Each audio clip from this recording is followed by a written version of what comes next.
Құрметті студенттер, бізде бүгін синтетикалық дәрілік заттардың химиясы және технологиясы сабағы бойынша бірінші күніміздің сабағымыздың тақырыбы дәрілік заттардың химиясы және технологиясы.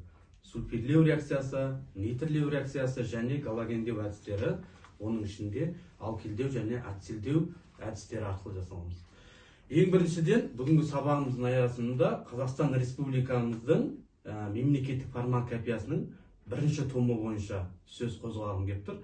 Бірінші топта жалпы бүгінгі сабағымыздың негізгі қосылыстары органикалық сала бойынша жасалынады. Органикалық сала бойынша бізде ең маңызды қосылатын ол галоген топшасының элементтері. Біз мектепте сіздер де өздеріңіз оқыдыңыздар, Менделеев кестесіндегі 7-ші топтың негізгі топша элементтері ол галогенді элементтер. Галогенді топша элементтерін негізгі реакцияға түскен кезде алкандардың негізгі туындылары арқылы біз ең бірінші сульфирлеу реакциясы. Сіздер өздеріңіз білетіндей, алдында біз айттық, сульфирлеу реакциялар негізгі қосылысқа түскенде нелер түзеді? Нитрлеу. Нитрлеуден кейін және галогендеу әдістеріне ары қарай жібереміз. Бұл жерде біз белгілі бір дәрілік препаратты шығарған кезде сол заттың негізгі әсер ететін заттың негізгі туындысын білу керекпіз. Негізгі туындысы ол жерде бір молекулалық қосылыс па, екі молекулалық қосылыс па және үш молекулалық қосылыс па. Осы жерде бізде ең үлкен тақырып немесе тарау немесе тақырыпша болады, ол алкалоидтар деп. Сіздер өздеріңіз айттыңыздар, алкалоидтар, флавоноидтар. Неге? Себебі алкалоидтар алкилдеу реакциясына түскен кезде негізгі әсер ететін заты ешқашан өзінің қасиетін органолептикалық сипаттамасын бұзбайды. Органолептикалық сипаттамасын сіздерде біз қанша топқа бөліп қарасақ? Бірінші иісі, түсі, описаниясы, pH-ы.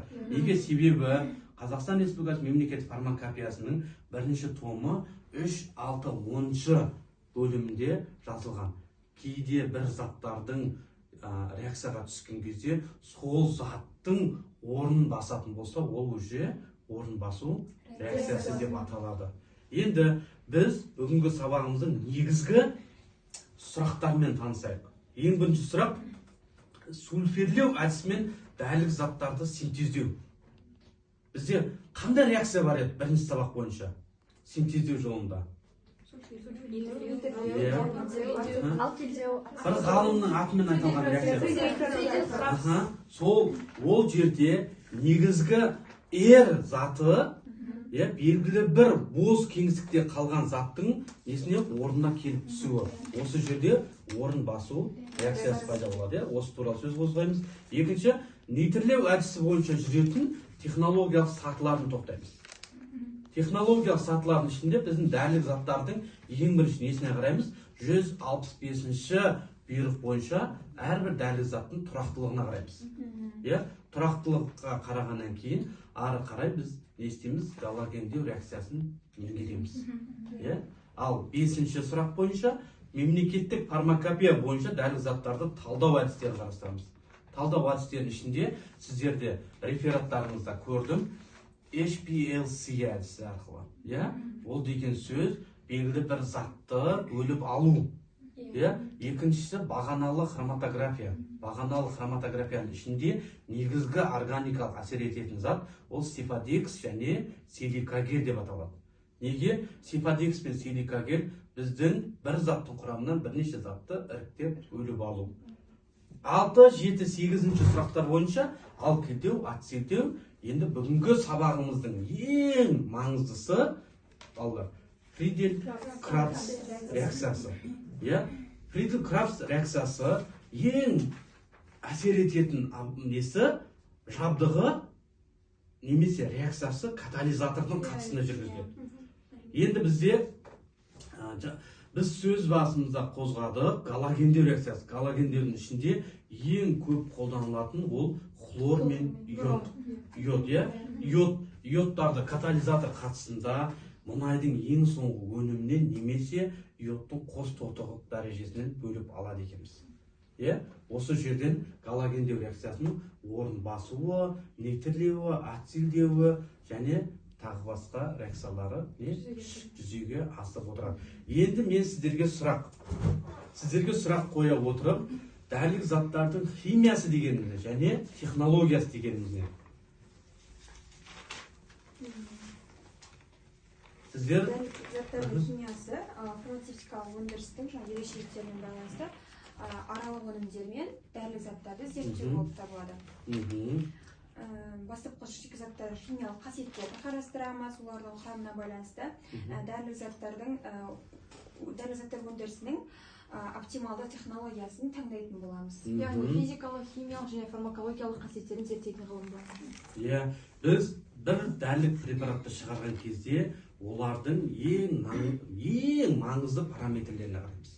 Ол бізде drug master file деген бар. Бір дәрілік препараттың көмекші заттарға әсер ететін функционаларын қараймыз.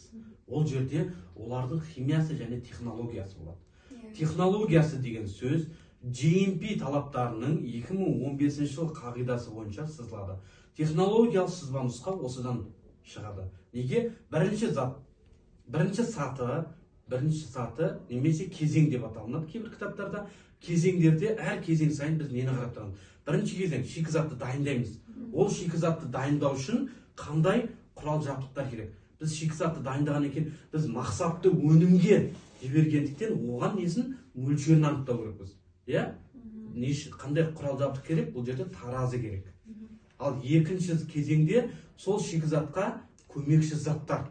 Енді бізде органикалық синтездік жолмен деп жатырмыз ғой, Фритл-Крабс реакциясы бойынша. Ол реакцияға түсе ма, түспей ма, араласа ма, араласпай ма? Яғни дәрілік препарат жасаған кезде гетерогенді және гомогенді реакциялардың орнын алмастырмау керекпіз. Осы жерде радикалды қосылыстар деген бар. Радикалды қосылыстар ол ароматты қосылыстардың ішіндегі R белгісіз мәннің орнына келіп түседі. Осы жерде біз қандай мысалды айтамыз? Сұлпа топты күкіртті қосылыстар. H2SO4-тен H2SO3 және SO2 несі бөліп шығады? Газы бөліп шығады. Бұл жерде S деген сөзіміз ол көміртекпен тікелей байланысты болады. Осыған қателеспейміз. Ал екінші сульфирлеу реакциясы. Сульфирлеу реакциясы дегеніміз не? Және олардың молекуласы қалай жүзеге асады? Органикалық қосылыстың сутектің орнына сульфатопты енгізу болып табылады. SO3 және H енгізу. Енді галогендеу. Галогендеу дегеніміз не? Екінші топтағы хлор, йод, бром элементтерін бір немесе бірнеше галоген атомдарының орнына енгізу. Жаңа бізде хлор болсын, бром болсын, йод болсын, белгілі бірнеше атомдардың орнына несін галогенді элементтерді енгіземіз. Бұл жерде сонда бізде хлор туынды, бром туынды, йод туынды деген сияқты қосылыстар пайда болады. Кеттік. Енді галогенді туындылар үш жолмен түзіледі. Үш жолды айтып өтейікші біз. Ол бір немесе бірнеше сутек атомын галогенмен алмастыру, не болмаса қанықпаған көмірсутектің немесе оның туындыларының қос байланысына галогенмен, галоген сутекпен, галоген ангидридпен әсер ету. Және үшіншісі карбон қышқылындағы немесе спирттегі дәл гидроксил тобындағы галогенмен алмастыру, яғни бұл кезде сутектің орнына галоген тобын енгіземіз. Бос сутектің орнына галогенді элементтерді енгіземіз. Ал енді нейтралдеу реакциясы дегеніміз не? Сутегінің орнына NO2 тобын алмастырып электрофильді орын басу реакциясы механизм бойынша жүзеге асырылады. Электрофильді, олардың температурасы қанша болады? 20 градус 0-дің арасында, не болмаса 0 мен плюс 20-ның арасында. 0 мен плюс 20-ның арасында жүзеге отырады. Ал енді бізде бүгінгі тақырыбымыз бойынша ароматты сульфа қышқылдарының туындылары, сульфа қандай? Аниланистік препараттар. Ал ол препараттарға қандай дәрілік препараттар жатқызамыз? Мафенит, сульфалактин, сульфадоксин, сульфадиазин, сульфацетамид, Иә. тағы да басқа. Ол деген антибиотиктердің 4-ші классына кіретін элементтер немесе 4-ші классына жататын не жоғарғы антибиотик класстарын жатқызамыз. Ол деген сөз сіздерде биохимия сабағында 20 амин қышқыл болады. 20 амин қышқылдары не? Нуанин, гуанин, гуанин деген сияқты. Осы амин қышқылдардың біздің адам организміне қай жерде трансдермальды немесе биодоступность деп аталынады негізі. Биожеткізу, биожетімділік. Ол қалай әсер етеді? Осы бойынша біз бүгін сөз қозғайтын боламыз. Кеттік. Ең бірінші, бұл жерде ароматты сульфат қышқылдар туралы. Ароматтылардың ішінде студенттер бір атомды, көп атомды. Бір атомды ароматты сульфат қышқылдарға не жатады, Марина? Марина бізде барлығын жазды, есептеді. Ергіштік стрептоидтер арқылы олар бірнеше топқа бөліп қарастырды. Ең бірінші натрийдің бос кеңістігінде орналасу, орналаспау теңдеуін жазды. Осы жерде ең бірінші біз 6 мүшелі гетеросекілді қосылыстардың ішінде бензол туындылары, толуолдың туындыларын жатқызамыз. Екінші сульфа анилимиттік препараттарының құрылымы және механизмі. Ал төртіншіміз бізде химиялық реакциялар арқылы жүзеге асатын негізгі қағидаттар. Сонымен мен сіздерге сұрақ қойғым келіпті. Қазақстан Республикасы мемлекеттік фармакопеясының 1-ші томындағы нитробензол туындылары қалай жіктеледі? Жаңа бізде оны жазып шықты. СООH, карбон қышқылдарының орын басу реакциясы арқылы. Осы туралы айтып өтсеңіздер. Микроорганизмдерді тежейтін фолий қышқылы бар.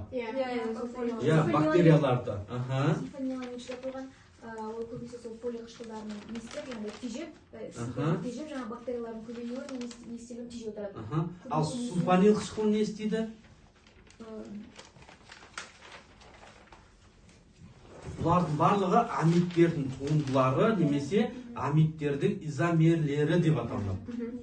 Синтездік жолмен жасалғандықтан әрбір молекулалық қосылыстардың бір сигма және пи байланыстың үзіліп қалу теңдеуін атаймыз. Ол жерде бос кеңістіктің біреуі үзіліп қалған жағдайда біздің жасап жатқан дәрі препаратымыздың фармакологиялық белсенділігі өзгереді. Осы жерде біз нені физикалық және химиялық үдеріс туралы айтамыз. Физикалық химиялық үдеріс дегеніміз не істейді? Сіздерде 2-ші курста процесс аппараты деген сабақта сүзілдің түрлері болады. Хепа және ульфа сүзгілері. Хепа және ульфа сүзгілері белгілі бір теңдеу арқылы жүзеге асады. Ол екеуі бір-біріне перпендикуляр орналасады. Біреуі горизонтал болса, біреуі вертикалды орналасады. Неге? Сіздердің антибиотик өндіріп жатқан немесе амидті туындыларын синтезге жасап жатқан кезде ешқандай контаминациялық құбылыс байқалмайтындығын айтамыз. Осымен біздің бүгінгі сабағымыз аяқталды. Осылардың барлығын сіздер алып, өз тетрадтарыңызға бақылау сұрақтарына жауаптарыңызды жазып келесіздер. Сау болыңыздар. Сау болыңыздар.